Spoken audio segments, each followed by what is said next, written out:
ನಮಸ್ಕಾರ. ನನ್ನ ಹೆಸರು ರಾಹುಲ್ ಅಂತ. ನಾನೊಬ್ಬ ಕೆಮಿಸ್ಟ್ರಿ ಲೆಕ್ಚರ್ ಆಗಿ ವರ್ಕ್ ಮಾಡ್ತಿದ್ದೀನಿ. ಇವತ್ತಿನ ದಿನ ನಾನು ಕರೋನಾ ವೈರಸ್ ಬಗ್ಗೆ ನನ್ನ ನಾಲೆಡ್ಜ್ಗೆ ತಿಳಿದಿರೋ ಮಾಹಿತಿ ಪ್ರಕಾರ ಒಂದು 3 ಕಾನ್ಸೆಪ್ಟ್ನ ವಿಷಯ ನಿಮ್ಮಲ್ಲಿ ಪ್ರಸ್ತಾವ ಮಾಡಕ್ ಬರ್ತೀನಿ. ಅದರಲ್ಲಿ ಮೊದಲನೇದು ಒಂದು ಮ್ಯಾಥಮೆಟಿಕಲ್ ಕ್ಯಾಲ್ಕುಲೇಷನ್ ಡಿಟರ್ಮೈನಿಂಗ್ ಎಷ್ಟು ನಂಬರ್ ಆಫ್ ಕೇಸಸ್ಗಳು ಹರಡ್ತಾ ಇದೆ, ಸ್ಪ್ರೆಡ್ ಆಗ್ತಿದೆ ಅಂತ ಒಂದು ಕೇಸ್. ಇನ್ನೊಂದು ಕೇಸು ವ್ಯಾಕ್ಸಿನೇಷನ್. ಸೊ ನಿಮ್ಗೆ ಗೊತ್ತು ಆಲ್ರೆಡಿ ಮೆಡಿಸಿನ್ಸ್ ಏನೇನು ಎಸ್ಟಾಬ್ಲಿಷ್ ಆಗ್ತಿದೆ ರಿಸರ್ಚ್ ಅಂತ ಅದ್ರ ಬಗ್ಗೆ. ಸೊ ಇನ್ನೊಂದು 3ನೇ ಕೇಸು, ಇನ್ ಕೇಸ್ ಏನಾದ್ರು ಪಾಸಿಟಿವ್ ಕೇಸ್ ಹೆಚ್ಚಾಗಿ ನಮ್ಮ ದೇಶದಲ್ಲಿ ಏನಾದ್ರು ಸ್ಪ್ರೆಡ್ ಆಯ್ತು ಅಂದ್ರೆ ನಮಗೆ ಆರ್ಥಿಕ ಪರಿಸ್ಥಿತಿ ಏನಾಗ್ಬೋದು, ನಮ್ಮಲ್ಲಿರೋ ಫೆಸಿಲಿಟೀಸ್ಗಳು ಏನಿದೆ ಅದ್ರ ಬಗ್ಗೆ ನಾನು ಇವತ್ತಿನ ದಿನ ಮಾತಾಡಕ್ಕೆ ಹೋಗ್ತಾ ಇದ್ದೀನಿ. So according to world health organisation ಏನಪ್ಪ ಹೇಳುತ್ತಂದ್ರೆ, ಒಬ್ಬ ಕೋವಿಡ್-19 ಇಂದ ಇನ್ಫೆಕ್ಟ್ ಆಗಿರೋ ಪರ್ಸನ್ ಮಿನಿಮಮ್ 10 ಜನಕ್ಕೆ ಸ್ಪ್ರೆಡ್ ಮಾಡ್ತಾನೆ ಅಂತ ಹೇಳುತ್ತೆ. ಸೊ 10 ಜನದಲ್ಲಿ 5 ಜನ immunity power already resistance power ಇರೋದ್ರಿಂದ ಅವ್ರು ಸರ್ವೈವ್ ಆಗ್ತಾರೆ. ಇನ್ನ 5 ಜನದ ನಮಗೆ ತೊಂದರೆ. ಸೊ ಆ 5 ಜನನ ಸ್ಪ್ರೆಡ್ ಮಾಡೋದನ್ನ ನಾವು ಬೇಕಾದ್ರೆ ಮಿನಿಮಮ್ 2 ಅಂತಾನೆ ತಗೊಳ್ಳೋಣ. ಒಬ್ಬ ಇನ್ಫೆಕ್ಟೆಡ್ ಪರ್ಸನ್ ಮಿನಿಮಮ್ ಇಬ್ಬರಿಗೆ ಸ್ಪ್ರೆಡ್ ಮಾಡ್ತಾನೆ ಅಂತ ಹೋದ್ರು ಸೊ ಅದು ಎಷ್ಟು ಕೇಸ್ ಇನ್ಕ್ರೀಸ್ ಆಗುತ್ತೆ ಒಂದು ಮ್ಯಾಥಮೆಟಿಕಲ್ ಪ್ರೂಫ್ ಇಂದ ನಾವು ಕಂಡುಹಿಡಿಯೋಣ. ಸೊ ಇದ್ರ ಜೊತೆ ಇನ್ಕ್ಯುಬೇಷನ್ ಪೀರಿಯಡ್ ಬಗ್ಗೆ ನಾವು ತಿಳ್ಕೊಳ್ಳೋಣ. ಫಸ್ಟ್ ಇನ್ಕ್ಯುಬೇಷನ್ ಪೀರಿಯಡ್ ಅಂದ್ರೆ ಒಂದು ವೈರಸ್ ಬಾಡಿಗೆ ಎಂಟ್ರಿ ಆಗಿ ಅದು ಮಲ್ಟಿಪ್ಲಿಕೇಶನ್ ರೀಪ್ರೊಡಕ್ಷನ್ ಸ್ಟಾರ್ಟ್ ಮಾಡ್ಕೊಂಡು ಪಾಪ್ಯುಲೇಷನ್ ಇನ್ಕ್ರೀಸ್ ಮಾಡ್ಕೊಂಡು first sign of symptom body ಮೇಲೆ ಎಫೆಕ್ಟ್ ಆಗುತ್ತೆ. ಅದು ಮೇ ಬಿ ಫೀವರ್ ಇರ್ಬೋದು, ಕಾಫ್ ಇರ್ಬೋದು, ಇಲ್ಲ ಶೀತ ಇರ್ಬೋದು, ಸ್ನೀಸ್ ಇರ್ಬೋದು. ಸೊ ಈ ಪ್ರೋಸೆಸ್ನ ನಾವೇನಂತೀವಿ ಇನ್ಕ್ಯುಬೇಷನ್ ಟೈಮ್ ಅಂತ ಹೇಳ್ತೀವಿ. ಸೊ ಸಪೋಸ್ ನೀವು ಸಾರ್ಸ್ ತಗೊಳ್ಳಿ, ಅದಕ್ಕೆ 7 ದಿನ. ಸೊ H1N1 ತಗೊಳ್ಳಿ, ಅದಕ್ಕೂ 5 to 7 ಡೇಸ್ ಇದೆ. ಸೊ ನಮ್ದು ಕರೋನಾ ವೈರಸ್ ಎಷ್ಟಿದೆ, ಫಸ್ಟ್ ಡೇ ಇಂದ 14 ಡೇಸ್ ಯಾವಾಗಲಾದ್ರೂ ಸಿಂಪ್ಟಮ್ ಕಾಣ್ಬೋದು. ಇದನ್ನ ಇನ್ಕ್ಯುಬೇಷನ್ ಟೈಮ್ ಅಂತ ಹೇಳ್ತೀನಿ. ಸೊ ಒಂದು ಎಕ್ಸಾಂಪಲ್ ನೋಡೋಣ. ನಾನು ಈ ಫಾರ್ಮುಲಾ ಜಾಮೆಟ್ರಿಕಲ್ ಸೀರೀಸ್ ಇಂದ ಫೈನೈಟ್ ಜಾಮೆಟ್ರಿಕಲ್ ಸೀರೀಸ್ ಇಂದ ತಗೊಂಡಿದ್ದೀನಿ. So Sn is equal to a into r to the power of n minus 1 divided by r minus 1. a ಅಂದ್ರೆ number of positive cases, r ಅಂದ್ರೆ number of person may get infect. ಯಾರಿಂದ? ಈ ಎನ್ನ ವ್ಯಕ್ತಿಯಿಂದ ಇಬ್ರು ಅಂತ ನಾನು ಆಗಲೇ ಹೇಳಿದೆ. Sn ಅಂದ್ರೆ sum of total number of patient infected. So n ಅಂದ್ರೆ ಇನ್ಕ್ಯುಬೇಷನ್ ಟೈಮ್. ನಮಗೆ ಗೊತ್ತು ಕರೋನಾ ವೈರಸ್ 14 ಡೇಸ್. ಸಬ್ಸ್ಟಿಟ್ಯೂಟ್ ಮಾಡಿದಾಗ a is equal to 1, ಒಬ್ಬನಿಗೆ ಇನ್ಫೆಕ್ಟ್ ಆಗಿದೆ ಅನ್ಕೊಳ್ಳಿ, ಅವ್ನು ಇಬ್ಬರಿಗೆ ಹರಡಿಸ್ತಾನೆ 6. ಸೊ ಅವಾಗ ಎಷ್ಟು ಬರುತ್ತೆ ನಮಗೆ ಸಮ್? 16,383. ಸೊ ಅದ್ರ ಮೈಂಡ್ ಅಲ್ಲಿ ಇರಲಿ. ಇವತ್ತಿನ ಡಾಟಾ ಪ್ರಕಾರ 29/3/2020 ಪ್ರಕಾರ ಪಾಸಿಟಿವ್ ಕೇಸಸ್ ಎಷ್ಟಿದೆ? 1000 ಇದೆ. 1000 ಇಲ್ಲ, ಜಾಸ್ತಿ ಇದೆ. ಅದು ನಾನು ಡೆತ್ ಆಗಿರೋದು ಮತ್ತೆ ರಿಕವರ್ ಆಗಿರೋ ಪೇಷಂಟ್ ನ ಮೈನಸ್ ಮಾಡಿ ಆವರೇಜ್ 1000 ಅಂತ ಹಾಕಿದ್ದೀನಿ. ಸೊ ಅದನ್ನ ಸಬ್ಸ್ಟಿಟ್ಯೂಟ್ ಮಾಡಿದ್ರೆ ಸೊ ನಮ್ಗೆ ಎಷ್ಟಿದೆ? 1,63,83,000 ಅಷ್ಟು ಪೇಷಂಟ್ಗಳು ಸಿಗ್ತಾರೆ. ಇದು ಒಂದು rough calculation. C the difference between these two. So ಇನ್ನೊಂದು ನಾನು ಹೇಳ್ತೀನಿ, ಒಂದು ಸಿಂಪಲ್ ಎಕ್ಸಾಂಪಲ್ಸ್. ಈಗ ಒಬ್ಬ ಪರ್ಸನ್ ಇನ್ನೊಬ್ಬಂಗೆ ಇನ್ಫೆಕ್ಟ್ ಮಾಡ್ತಾನೆ, ಅವನು ಇನ್ನೊಬ್ಬಂಗೆ ಇನ್ಫೆಕ್ಟ್ ಮಾಡ್ತಾನೆ, ಅವನು ಇದನ್ನ ಮಾರ್ಕೆಟಿಂಗ್ ಚೈನ್ ಅಂತ ಹೇಳ್ತೀವಿ. ಸೊ MNC ಕಂಪನಿಯಲ್ಲಿ ಇದು ನೆಟ್ವರ್ಕ್ ಮಾರ್ಕೆಟಿಂಗ್ ಅಂತ ಹೇಳ್ತೀವಿ. ಸೊ ಈ ಚೈನು ಲೀನಿಯರ್ ಆಗಿ ಹೋಗ್ತಿದೆ, ಇದನ್ನ ಲೀನಿಯರ್ ಸ್ಟ್ರೈಟ್ ಚೈನ್ ಅಂತ ಹೇಳ್ತೀವಿ. ಸೊ ಇಲ್ಲಿ ಕೇಸಲ್ಲಿ ಏನಾಗಿದೆ, ಈ ಕೋವಿಡ್ ಪಾಸಿಟಿವ್ ಇರೋ ವ್ಯಕ್ತಿ ಇಬ್ಬರಿಗೆ ಇನ್ಫೆಕ್ಟ್ ಮಾಡ್ತಾನೆ ಅನ್ಕೊಳ್ಳಿ ಫಸ್ಟ್ ಡೇ. ಸೊ ಆ ಇಬ್ಬರು ವ್ಯಕ್ತಿಗಳು ಮತ್ತೆ 2ನೇ ದಿನಕ್ಕೆ ಅವನಿಬ್ಬರಿಗೆ ಮತ್ತೆ ಇವನಿಬ್ಬರಿಗೆ ಮಾಡಿ 4 ಜನ ಆದ್ರು. ಈ 4 ಜನ 3ನೇ ದಿನದಲ್ಲಿ ಇಬ್ಬರಿಗೆ, ಇವನಿಬ್ಬರಿಗೆ ಮತ್ತೆ ಇವನಿಬ್ಬರಿಗೆ, ಸೊ 8 ಜನ ಆಯ್ತು. ಈ 8 ಜನ 4ನೇ ದಿನದಲ್ಲಿ ಮತ್ತೆ 16 ಜನ, ಆ 16 ಜನ 5ನೇ ದಿನದಲ್ಲಿ 30 ಜನ. ಹೀಗೆ ಮಾಡ್ತಾ ಹೋಗ್ತಾ at the end 14th incubation period time ಮುಗಿಯೋದಷ್ಟಿಗೆ ಅವ್ರು ಎಷ್ಟು ಜನ ಮಾಡಿರ್ತಾರೆ? 16,380. ಇದನ್ನೇ ನಾನು ಸಮ್ಮಲ್ಲಿ ಮಾಡಿ ತೋರಿಸಿರೋದು, ಸೇಮ್ ವ್ಯಾಲ್ಯೂ ಬರುತ್ತೆ, ಅರ್ಥ ಮಾಡ್ಕೊಳ್ಳಿ. ಸೊ ಇದೇ 29ನೇ ತಾರೀಕಿಗೆ 1,63,80,000 ಜನ ಇನ್ಕ್ರೀಸ್ ಆಗ್ತಾರೆ. ಸೊ ಇನ್ಕ್ರೀಸ್ ಆಗಿರ್ತಾರೆ. ಸೊ ಇದೇ ನಾವು ಪೀರಿಯಡ್ ಬಿಟ್ಕೊಂಡು ಹೋದ್ರೆ ನಾಳೆ ಇದು 2,000 ಆಗ್ಬೋದು, ನಾಡಿದ್ದು ಇದು 3,000 ಆಗ್ಬೋದು, ಹಾಗೆ 4,000 5,000 ಆಗ್ತಾ ಹೋದ್ರೆ ಇಡೀ ಇಂಡಿಯಾನೇ ಏನಾಗುತ್ತೆ, ಫುಲ್ ಸ್ಪ್ರೆಡ್ ಆಗುತ್ತೆ. ಈ ರೀಸನ್ಗೆ ಸೈಂಟಿಸ್ಟ್ಗಳು ಅವರೆಲ್ಲ ಏನ್ ಮಾಡ್ತಾರದು, ಸರ್ಕಾರ ಜೊತೆ ಮಾತಾಡಿ ಸೊ ಲಾಕ್ಡೌನ್ ನಮಗೆ ಅನ್ಸ್ಬೋದು ಏನಾಗುತ್ತೆ ಅಂತ. ಆ 1000ನೇ 1 ಕೋಟಿ ಜನಕ್ಕೆ ಚಾನ್ಸಸ್ ಇದೆ. ಅದಕ್ಕೆ ಹೇಳ್ತಾರು 2 ಕೋಟಿ ಜನಕ್ಕೆ ಹತ್ತುತ್ತೆ, 20 ಕೋಟಿ ಜನಕ್ಕೆ ಹತ್ತುತ್ತೆ ಅಂತ ದೊಡ್ಡ ಯೂನಿವರ್ಸಿಟಿಗಳಲ್ಲಿ ಏನಕ್ಕೆ ಪ್ರೆಡಿಕ್ಟ್ ಮಾಡಿ, ಇದೇ ರೀಸನ್. ಈ ಕ್ಯಾಲ್ಕುಲೇಷನ್ ಮೇಲೆ ಐಡೆಂಟಿಫೈ ಮಾಡ್ತಾರೆ. ಇದು ಒಂದು ಕೇಸ್. ಸೆಕೆಂಡ್ ಕಾನ್ಸೆಪ್ಟ್ ಮೆಡಿಸಿನ್ಸ್ ಅಥವಾ ವ್ಯಾಕ್ಸಿನೇಷನ್ ಅಂತ ಹೇಳ್ತೀವಿ. ಸೊ ಏನ್ ಮೆಡಿಸಿನ್ ವ್ಯಾಕ್ಸಿನೇಷನ್, ಅದು ಹೋಗಕ್ಕಿಂತ ಮುಂಚೆ ಒಂದು 3 ಕಾನ್ಸೆಪ್ಟ್ ತಿಳ್ಕೋಣ. ಫಸ್ಟ್ ಆಂಟಿಜನ್, ಇನ್ನೊಂದು ಆಂಟಿಬಾಡಿ, ಇನ್ನೊಂದು ಇಮ್ಯುನಿಟಿ. ಸೊ ಆಂಟಿಜನ್ ಅಂದ್ರೆ ಇದೊಂದು protein molecule, foreign protein molecules. Especially ಎಲ್ಲಿ ಸಿಗುತ್ತೆ? ಕ್ರಿಮಿಗಳಲ್ಲಿ ಇರುತ್ತೆ. ಯಾವುದು ಕ್ರಿಮಿಗಳು? ಕ್ರಿಮಿ ಅಂದ್ರೆ ಮೈಕ್ರೋ ಆರ್ಗನಿಸಮ್ಸ್. ಯಾವ್ದು ಇರ್ಬೋದು? ಬ್ಯಾಕ್ಟೀರಿಯಾ ಇರ್ಬೋದು, ಫಂಗಸ್ ಇರ್ಬೋದು, ಅಥವಾ ವೈರಸಸ್ ಆಲ್ರೆಡಿ ಬಂದಿದೆ ಕರೋನಾ ವೈರಸ್ ಇರ್ಬೋದು, ಸೊ ಅಥವಾ ಪ್ಯಾರಾಸೈಟ್ಸ್ ಗಳಿರ್ಬೋದು, ಯಾವ್ದಾರ ಇರ್ಬೋದು, ಇಂಥ ಕ್ರಿಮಿಗಳಲ್ಲಿ ಫೌಂಡ್ ಆಗುತ್ತೆ. ಸೊ ಇದೇನ್ ಮಾಡುತ್ತೆ, ಬಾಡಿ ಮೇಲೆ ಎಫೆಕ್ಟ್ ಆಗಿ ಇನ್ಫೆಕ್ಷನ್ ಮಾಡಿ ಇಟ್ ಮೇ ಕಾಸಸ್ ಡೆತ್ ಅಥವಾ ಲಾಸ್ಟ್ ಸ್ಟೇಜ್ ಆಗಿರ್ಬೋದು. ಸೊ ಇದಕ್ಕೆ ನಾವೀಗ ಸಪೋಸ್ ಕರೋನಾ ವೈರಸ್ ತಗೊಳ್ಳೋಣ. ಅದು ಯಾವ್ದು ವೈರಸ್ ಫ್ಯಾಮಿಲಿಗೆ ಇರುತ್ತೆ, ಇದು ಬ್ಯಾಕ್ಟೀರಿಯಾ ಇಕ್ಟೀರಿಯಲ್ಲ. ಸೊ ಈ ಕರೋನಾ ವೈರಸ್ ಹೇಗಾಗಿದೆ ಅಂತಂದ್ರೆ, ಇದಕ್ಕೆ ನ್ಯೂಕ್ಲಿಕ್ ಆಸಿಡ್ ಇದೆ, ಅದು RNA, ಅದು ಏನ್ ಮಾಡುತ್ತೆ, ಅದೇ ಮಲ್ಟಿಪ್ಲಿಕೇಶನ್ ಮಾಡ್ತಾ ಹೋಗೋದು, ಅದೇ ಜೆನೆಟಿಕ್ ಮಟೀರಿಯಲ್ ಅದು. So RNA and it is covered by fatty acid ಅಂದ್ರೆ ಲಿಪಿಡ್ಸ್ ಕವರ್ ಆಗಿದೆ. ನೀವು ನೋಡಿರ್ಬೋದು ಚಿತ್ರ ಟಿವಿಲೆಲ್ಲ ತೋರಿಸ್ತಾ ಸ್ಪೈಕ್ಸ್ಗಳಿರುತ್ತೆ. ಆ ಸ್ಪೈಕ್ಸ್ ಏನಾಗುತ್ತೆ ಲಿಪಿಡ್ ಪ್ರೊಫೈಲ್. ಸೊ ಇದು ಒಂದು ಕೇಸ್ ಆಫ್ ಕರೋನಾ. ಸೊ ಹೆಂಗಂದ್ರೆ ಇದರ ಸೈಜ್ ಎಷ್ಟಿದೆ, ಸಪೋಸ್ ಸೈಜ್ ಇರೋದು 125 ನ್ಯಾನೋಮೀಟರ್ ಇದೆ. 125 ನ್ಯಾನೋಮೀಟರ್ ನಾನು ಸಿಂಪಲ್ ಆಗಿ ಮಿಲಿಮೀಟರ್ ಕನ್ವರ್ಟ್ ಮಾಡ್ತೀನಿ. ಇದು ಸೆಂಟಿಮೀಟರ್ ಸ್ಕೇಲ್ ಅಲ್ವಾ, ಇಲ್ಲಿಂದ ಇಲ್ಲಿಗೆ 1 ಸೆಂಟಿಮೀಟರ್. ಇದರಲ್ಲಿ 10 ಡಿಜಿಟ್ ಇರುತ್ತೆ. 10 ಒಂದು ಡಿಜಿಟ್ ನ 1 ಮಿಲಿಮೀಟರ್ ಅಂತ ಹೇಳ್ತೀನಿ. Corona virus 0.0000125 millimetre. ಅಂದ್ರೆ ಈ ಸೈಜ್ ನಮಗೆ ಚಿಕ್ಕ ನೋಡಿ, ಈ ಡಿಫ್ರೆನ್ಸ್ ಇವೆರಡ ಚಿಕ್ಕ ಇದೆ. 0.0000125 ಅಂದ್ರೆ just imagine how it is small. So ಇನ್ನೊಂದು ನಾನು ಹೇಳ್ತೀನಿ, ಇದು ಎಲ್ಲಿ ಪ್ರೆಸೆಂಟ್ ಇರುತ್ತೆ, ಸಲೈವೆಗಳು ಇರುತ್ತೆ. ಆ ಸಲೈವೆ ಯಾವಾಗ ಆಚೆ ಬರುತ್ತೆ, ಒಂದು ಕೆಮ್ಮದಾಗಿರ್ಬೋದು ಇಲ್ಲ ಸೀನ್ದಾಗಿರ್ಬೋದು. ನಿಮಗೆ ಗೊತ್ತಿರಲಿ, ಕೆಮ್ಮದಾಗ ಮತ್ತೆ ಈ ಇನ್ಫೆಕ್ಷನ್ ಏರ್ ಬೋರ್ನ್ ಡಿಸೀಸ್ ಅಲ್ಲ, ಡ್ರಾಪ್ಲೆಟ್ ಇನ್ಫೆಕ್ಷನ್ ಅಂತ ಹೇಳ್ತಾರೆ. ಅಂದ್ರೆ ಡ್ರಾಪ್ಲೆಟ್ ಅಂದ್ರೆ ಸಲೈವಾದಲ್ಲಿ ಈ ವೈರಸ್ಗಳು ಕೂತಿರುತ್ತೆ. ಆ ಡ್ರಾಪ್ಲೆಟ್ ಅಂದ್ರೆ ಆ ಡ್ರಾಪ್ಸ್ ಗಳು ಎಷ್ಟು ಬರ್ತವೆ ಅಂತಂದ್ರೆ, ಒಂದು ಸಲ ನಾನು ಕೆಮ್ಮಿದ್ರೆ ಮಿನಿಮಮ್ ಹೆಲ್ತಿ ಪರ್ಸನ್ ಅಥವಾ ಅನ್ಹೆಲ್ತಿ ಪರ್ಸನ್ ಕೆಮ್ಮಿದ್ರೆ ಸೊ 3000 ಡ್ರಾಪ್ಲೆಟ್ಸ್ ಗಳು ಆಚೆ ಬರುತ್ತೆ ಸಲೈವೆ ಫಾರ್ಮ್ ಅಲ್ಲಿ. ಸೊ ಅಕಸ್ಮಾತ್ ಸೀನ್ದ್ರೆ 40,000 ಡ್ರಾಪ್ಲೆಟ್ಸ್ ಆಚೆ ಬರುತ್ತೆ. ಸೊ ಅದು ವೈಡ್ ಸ್ಪ್ರೆಡ್ ಆಗುತ್ತೆ. ಅದ್ರ ಸ್ಪೀಡ್ ಹಂಗೆ ಇದೆ. ಇವಾಗ ಸ್ನೀಸ್ ಮಾಡಿದ್ರೆ average person 320 kilometre per hour ಅಲ್ಲಿ ಸ್ನೀಸ್ ಮಾಡ್ತಾನೆ. ಸೊ ಅಥವಾ ಕಾಫ್ ಮಾಡಿದ್ರೆ ಕೆಮ್ಮಿದ್ರೆ ಸೊ 80 ಕಿಲೋಮೀಟರ್ ಪರ್ ಅವರ್ ಅಲ್ಲಿ ಕಾಫ್ ಮಾಡ್ತಾನೆ, ಕೆಮ್ತಾನೆ. ಸೊ ಈ ಒಂದು ಡ್ರಾಪ್ಲೆಟ್ ಅರ್ಥ ಮಾಡ್ಕೊಳ್ಳಿ, ಸ್ನೀಸ್ ಮಾಡಿದಾಗ 40,000 ಡ್ರಾಪ್ಲೆಟ್ ಆಚೆ ಬರುತ್ತೆ, ಕಾಫ್ ಮಾಡಿದಾಗ 3,000 ಡ್ರಾಪ್ಲೆಟ್ ಆಚೆ ಬರುತ್ತೆ. ಒಂದು ಡ್ರಾಪ್ಲೆಟ್ ಅಲ್ಲಿ ಎಷ್ಟು ಕರೋನಾ ವೈರಸ್ ಇರುತ್ತೆ ಕೇಳಿದ್ರೆ ನೀವು ಶಾಕ್ ಆಗ್ತೀರಾ. ಮಿನಿಮಮ್ 20 ಲಕ್ಷ ವೈರಸ್ ಗಳಿರುತ್ತೆ ಬರೀ ಒಂದು ಡ್ರಾಪ್ಲೆಟ್. ಅಂದ್ರೆ ಒಂದು ಸ್ನೀಸ್ ಮಾಡಿದಾಗ 40,000 ಬಂದ್ರೆ ಅಂದ್ರೆ ಎಷ್ಟು ಲಕ್ಷ ಕರೋನಾ ವೈರಸ್ ಗಳಿರ್ಬೋದು. Just imagine infected person. ಅದಕ್ಕೆ ಏನ್ ಹೇಳ್ತಾರಲ್ಲ ನಾವು, ಸೋಷಿಯಲ್ ಡಿಸ್ಟೆನ್ಸ್ ಮೇಂಟೈನ್ ಮಾಡಿ, ಸೋಷಿಯಲ್ ಡಿಸ್ಟೆನ್ಸ್ ಮಾಸ್ಕ್ ಕವರ್ ಮಾಡಿ. ಏನಕ್ಕೆ, ಬಿಕಾಸ್ ಇದೇ ರೀಸನ್ಗೆ. ಬಿಕಾಸ್ ಅದು ಬಂದ್ಮೇಲೆ ತಕ್ಷಣ ಸಾಯಲ್ಲ, ಗೊತ್ತು. ಆಕ್ಟಿವ್ ಆಗಿರಲ್ಲ, ಇನ್ಆಕ್ಟಿವ್ ಆಗಿರುತ್ತೆ ಅಷ್ಟೇ, ಸತ್ತೋಗಿರಲ್ಲ. 3 hours ಏರಲ್ಲೇ ಇರುತ್ತೆ, ರಿಸರ್ಚ್ ಹೇಳುತ್ತೆ. ಸೊ ಇನ್ನು ಪ್ಲಾಸ್ಟಿಕ್ಸ್ ಎಲ್ಲ 3 days ರಿಟರ್ನ್ ಆಗುತ್ತೆ.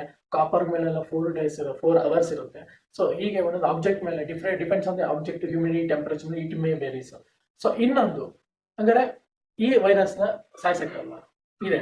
ಹೇಗೆ, 3 ಆಪ್ಷನ್ಗಳಿದೆ. ಒಂದು ಆಂಟಿಬಾಡಿ, ಇನ್ನೊಂದು ಆಂಟಿ ವೈರಲ್ ಡ್ರಗ್ಸ್ ಅಥವಾ ಮೆಡಿಸಿನ್, ಇನ್ನೊಂದು ಇಮ್ಯುನಿಟಿ. ನಾನು ಫಸ್ಟ್ ಆಂಟಿಬಾಡಿ ಬಗ್ಗೆ ಮಾತಾಡ್ತೀನಿ. ಆಂಟಿಬಾಡಿ ಅಂತಂದ್ರೆ ಅದು ಕೂಡ ಒಂದು ಪ್ರೋಟೀನ್.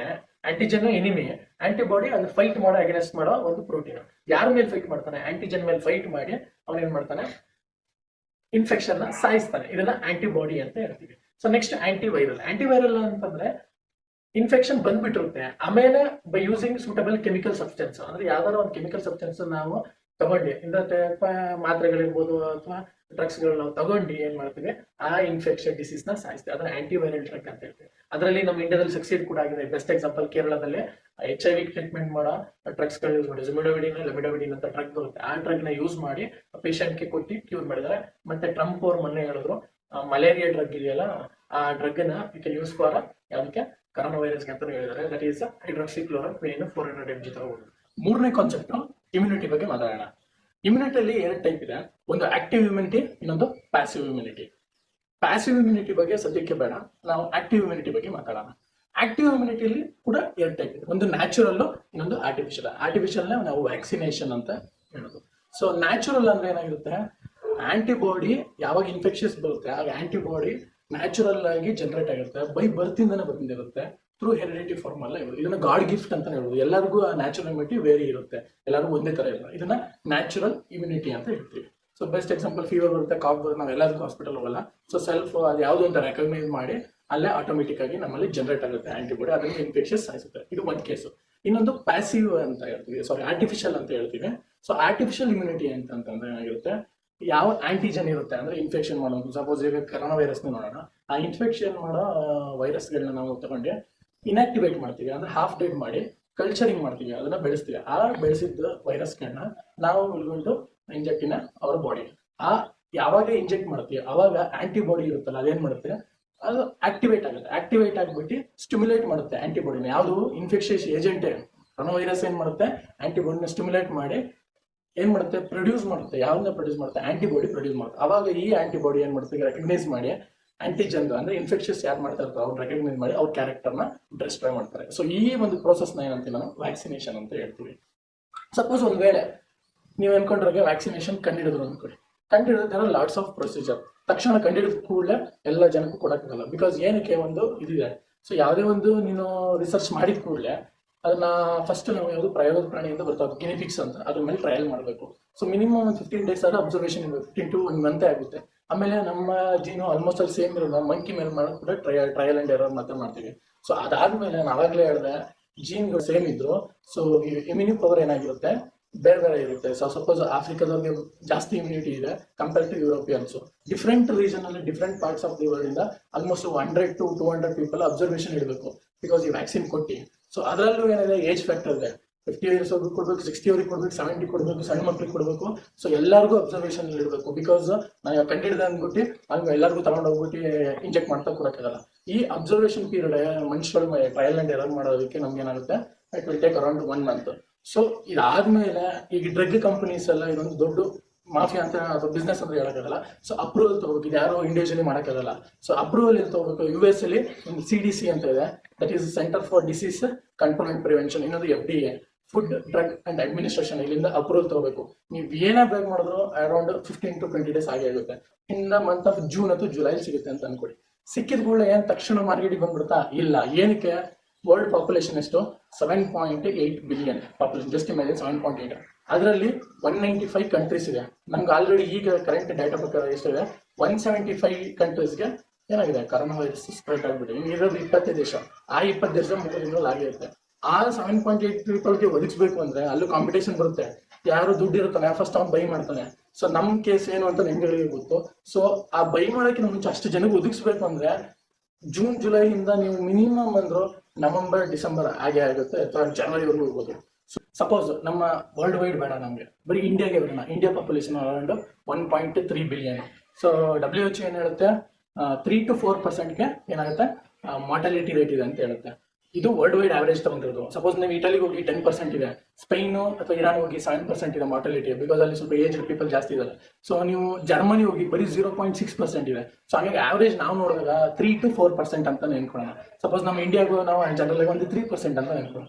1.3 ಬಿಲಿಯನ್ ಅಲ್ಲಿ ನಾನು 3% ಸಪೋಸ್ ಇನ್ ಕೇಸ್ ಏನೋ ಇನ್ಫೆಕ್ಷನ್ ಆದ್ರೆ ಡೆತ್ ಆಗ್ತಾರೆ ಅನ್ಕೊಳ್ಳಿ. ಸೊ 1.3% ಎಷ್ಟು ಬರುತ್ತೆ, ಸುಮಾರು 4 ಕೋಟಿ ಜನ ಇನ್ಫೆಕ್ಷನ್ ಇಂಡಿಯಾದಲ್ಲಿ. ಸೊ ಅದರಲ್ಲಿ ನಾವು 28 ಸ್ಟೇಟ್ಸ್ ಡಿವೈಡ್ ಮಾಡೋದ್ರೆ ಅಂತಂದ್ರೆ 14 lakh ಅರೌಂಡ್ 14.5 lakhs ಅಷ್ಟು ಜನ ಇನ್ಫೆಕ್ಷನ್ ಆಗ್ತಾರೆ.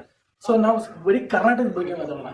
227 ತಾಲೂಕುಗಳು, ಅದರಲ್ಲಿ ಡಿವೈಡ್ ಮಾಡಿದ್ರೆ 6,000ದಿಂದ 7,000 ಚಿಲ್ಲರೆ ಜನ ಇನ್ಫೆಕ್ಷನ್ ಆಗ್ತಾರೆ. ಎಲ್ಲೂ ಅಲ್ಲ. ನಾವು ಮೊನ್ನೆ ಟಿವಿಲಿ ಹೇಳ್ತಾ ಇದೀವಿ, ಇರಾನಲ್ಲಿ ಇಟಲಿಲಿ 5,000 ಸತ್ರು, 7,000 ಸತ್ರು, 9,000 ಸತ್ರು ಅಂತ ಹೇಳ್ತಾ ಇದೀವಿ. ಈ 6,000 to 7,000 ಎಲ್ಲಿ ನಿಮ್ಮ ತಾಲೂಕು ನಿಮ್ಮ ನಿಯರ್ ಬೈ ಇರೋದು ಇನ್ಫೆಕ್ಷನ್ ಆಗಿ ಸಾಯೋ ಚಾನ್ಸಸ್ ಇರುತ್ತೆ. ಈ ತರ ಆಗೋದು ಬೇಡ, ಅದನ್ನೇ ಹೇಳ್ತಾ ಇರೋದು. ಸೊ ಇದಕ್ಕೆ ನಾವು ಎಚ್ಚೆತ್ಕೊಂಡು, ಅದಕ್ಕೆ ಸೈಂಟಿಸ್ಟ್ಗಳಾಗಿರ್ಬೋದು, ಗೌರ್ಮೆಂಟ್ ಏನಕ್ಕೆ ಇಷ್ಟು, ಯಾರಿಗೂ ಅಷ್ಟೇ ಒಂದು ಗೌರ್ಮೆಂಟ್ ಇಡೀ ಇಂಡಿಯಾನ ಶಟ್ ಡೌನ್ ಮಾಡುತ್ತೆ. ಜಸ್ಟ್ ಇಮ್ಯಾಜಿನ್ ಎಷ್ಟು ಲಾಸ್ ಇದೆ ಅಂತ. ತಿಕ್ಲತ್ ಯಾರು ಮಾಡ್ತಿಲ್ಲ. ಸೊ ಮೇನ್ ರೀಸನ್ ಇದು ಕ್ಯಾಲ್ಕುಲೇಷನ್ ಇದೆ ಹಿಂದೆ, ಅದಕ್ಕೆ ಲಾಕ್ಡೌನ್ ಅಂತ. ಸೊ ಈ ಟೈಮ್ ಪೀರಿಯಡ್ ಅಲ್ಲಿ ನನಗೆ ಗೊತ್ತು ತುಂಬಾ ಕಷ್ಟ ಆಗುತ್ತೆ. ಸೊ ನಾರ್ಮಲ್ ಪೀಪಲ್ ಅಥವಾ ಏನು ನಮ್ಮ ದಿನಗಳಿಗೆ ಕಾರ್ಮಿಕರು ಇದೆಲ್ಲ ತುಂಬಾ ಕಷ್ಟ ಆಗ್ತಿದೆ. ಸೊ ಈ ಕಷ್ಟ ಏನಿದ್ರು ಒಂದು 21 ದಿನ ಅಥವಾ 1 month ಅಲ್ಲೇ ಮುಗಿಬೇಕು. ಈ ಕಷ್ಟನ ನಾವು ಇವತ್ತು ಮಿಸ್ಯೂಸ್ ಮಾಡ್ಕೊಂಡ್ರೆ, ಆಚೆವರೆಗೂ ಇನ್ನೇನೋ ಮಾಡ್ಕೊಂಡ್ರೆ ಇದು ಹಂಗೆ ಡ್ರ್ಯಾಗ್ ಆಗ್ತಾ ಹೋಗುತ್ತೆ. 1 ತಿಂಗಳಿಗೆ 2 ತಿಂಗಳಾಗುತ್ತೆ, 2 ತಿಂಗಳು 3 ತಿಂಗಳಾಗುತ್ತೆ.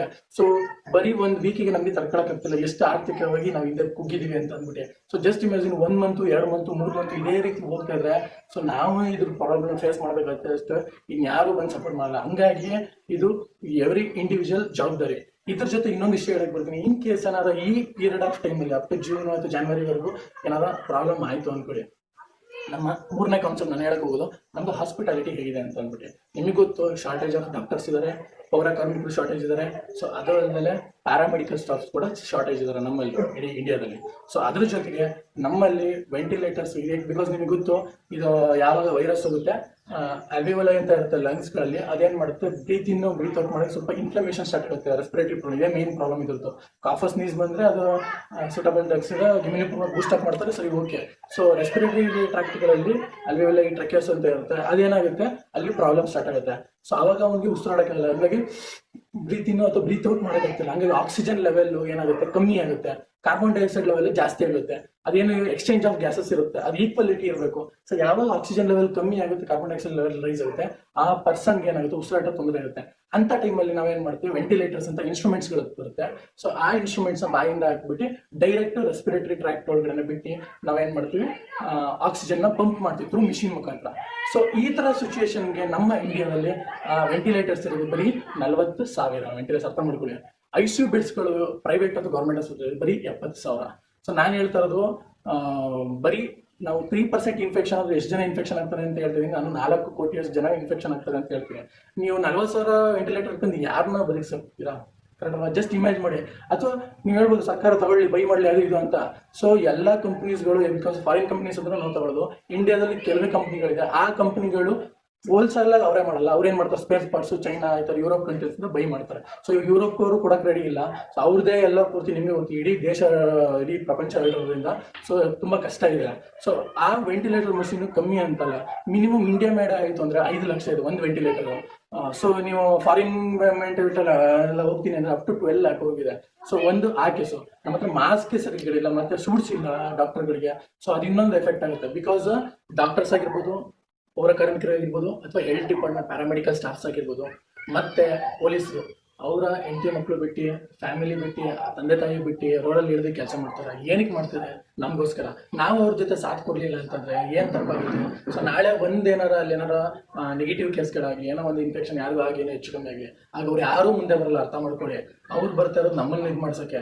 ನಾವೇ ಸಿಲ್ಸಿಲಿಯಾಗಿ ಓಡಾಡ್ಕೊಂಡು ಏನನ್ನ ಕಪ್ಪು ಈ ಥರ ಕೆಲಸ ಮಾಡ್ಕೊಂಡು ಓಡಾಡಿದ್ರೆ ಯಾರು ರೆಡಿ ಬರಲ್ಲ. ಯಾರು ಇನ್ನೊಬ್ರು ಪ್ರಾಣ ತ್ಯಾಗ ಇಟ್ಬಿಟ್ಟು ಇನ್ನೊಬ್ರು ಬಸ್ ಸೀನ್ಸ್ಗಳಿಲ್ಲ ಇವಾಗಿನ ಕಾಲದಲ್ಲಿ. ನಾನು ಓಪನ್ ಆಗಿ ಮಾತಾಡ್ತೀನಿ. ಸೊ ಆದ್ರೆ ಅವ್ರಿಗೆ ನಾವು ಸಾಥ್ ಕೊಟ್ರೆ they are ready to come. So ಅದ್ರ ಜೊತೆ ಈ ಒಂದು ಚೈನಾದಿಂದ ಬಂದಿರೋ ವೈರಸ್ ಇಂದ, ಸೊ ಅದು ಯಾವ ರೀತಿ ಕೆಲವರು ಹೇಳ್ತಾರೆ ಅವರೇ ಮಾಡಿದ್ದು ಅಂತ. ಸೊ ಅದೇನೇ ಆಗಲಿ, ನೆಕ್ಸ್ಟ್ ಇನ್ನ ಲೆವೆಲ್ ಏನಿದೆ ಅಂತಂತಂದ್ರೆ ಬಯೋವಾರ್ವರೆಗೂ ಹೋಗುತ್ತಿದೆ. ಸೊ ಬಯೋವಾರ್ ಅಂದ್ರೆ ಏನಾಗುತ್ತೆ, ಬೇರೆ ದೇಶಗಳು ಆಲ್ರೆಡಿ ನಾನು ಹೇಳ್ತೀನಲ್ಲ, ಡಿಫ್ರೆಂಟ್ ಪ್ಯಾಥೋಜನ್ಸ್ಗಳಿದೆ. ವೈರಸ್ ಅಲ್ಲ, ಇವತ್ತು ನಾವು ಈ ಥರ ವೈರಸ್ಗಳಲ್ಲಿ ವೆರೈಟೀಸ್ ಮಾಡ್ಬೋದು. ಚೈನಾ ಒಂದೇ 1400 ವೈರಸ್ಗಳು ರೆಡಿ ಇದೆ ಅಂತ ಒಂದು ವರದಿ ಹೇಳುತ್ತೆ. ಸೊ ಈ ಥರ ವೈರಸ್ಗಳು ಎಲ್ಲ ದೇಶ ಇನ್ ಫ್ಯೂಚರ್ ಮಾಡಿಟ್ಕೊಂಡು ಇದನ್ನು ಬಯೋವಾರ್ ಅಂತ ಕರಿತೀವಿ. ಸೊ ಆರ್ಥಿಕ ಪರಿಸ್ಥಿತಿ ವೇರಿ ಆಗುತ್ತೆ. ಸೊ ಬೆಸ್ಟ್ ಎಕ್ಸಾಂಪಲ್ ಈಗಲೇ ನೋಡ್ತಾ ಇದ್ದೀರಾ. ಸೊ ಈ ಆರ್ಥಿಕ ಪರಿಸ್ಥಿತಿ ದೇಶಗಳ ಮಧ್ಯೆ ಮಾಡ್ಕೊಳ್ಳೋದ್ರಲ್ಲಿ ಯಾರೋ ಇಬ್ರು ಜಗಳದಲ್ಲಿ 3ನೇವನಿಗೆ ಲಾಭ ಅನ್ನೋಂಗೆ.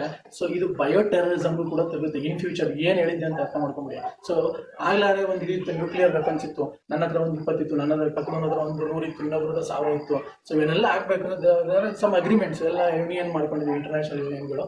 ಸೊ ಬಟ್ ಇಲ್ಲೇನಾಗುತ್ತೆ, ಯಾರು ಗೊತ್ತಾಗಲ್ಲ, ಸಣ್ಣ ವೈರಸ್.